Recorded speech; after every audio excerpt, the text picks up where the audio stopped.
அனைவருக்கும் வணக்கம். டேஸ்டியான சிக்கன் பக்கோடா செய்வது எப்படி பார்க்கலாம் வாங்க. நான் 1/4 கிலோ சிக்கன் வாங்கி சுத்தமாக கழுவி எடுத்துக்கிட்டேன். நான் சதையாக பார்த்து வாங்கிக்கிட்டேன் 1/4 கிலோ. இப்போ ஒரு பிளேட்டில் போட்டுக்கிறேன். 1/2 ஸ்பூன் அளவுக்கு அரிசி மாவு,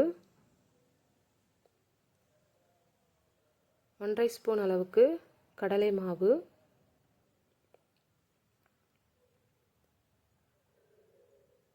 1/2 ஸ்பூன் அளவுக்கு கார்ன்ஃப்ளவர் மாவு,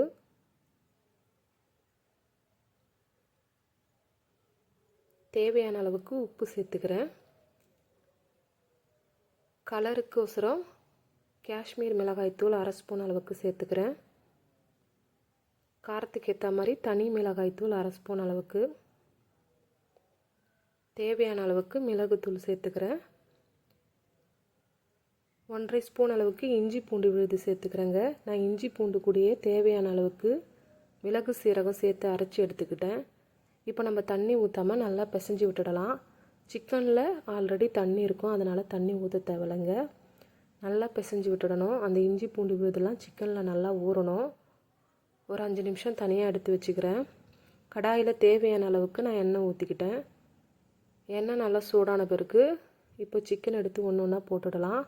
ஒரு 5 நிமிஷம் கழித்து தாங்க எடுத்து எண்ணெயில் போடணும். நல்லா ஊறின பிறகு அடுப்பை ஸ்லோ பண்ணி வச்சுக்கிறேன்.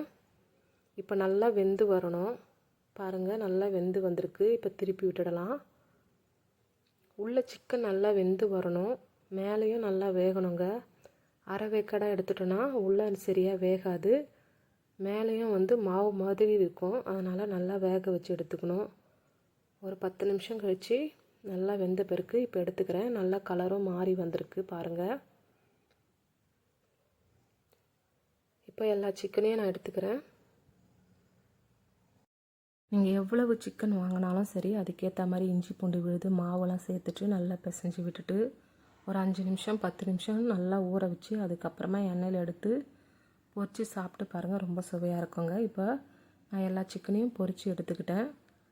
இப்போ லாஸ்ட்டாக தேவையான அளவுக்கு நான் கொஞ்சமாக கருவேப்பிலை சேர்த்து எண்ணெயில் பொரித்து எடுத்துக்கிறேன்.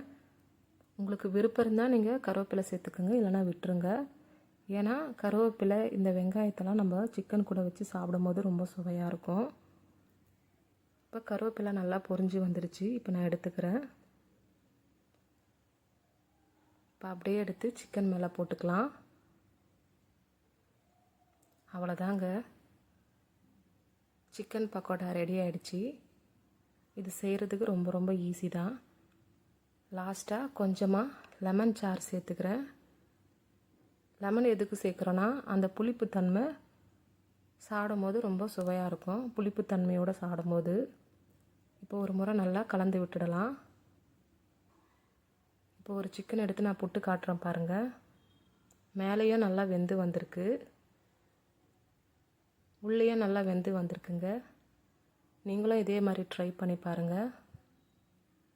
நல்லா சாஃப்டாகவும் மொறுமொறுன்னு இருக்குங்க. சாப்பிட்றதுக்கு ரொம்ப சுவையாக இருக்கும். பிடிச்சிருந்தா சப்ஸ்கிரைப் பண்ணுங்கள், லைக் பண்ணுங்கள். Thank you, follow me. நீங்களும்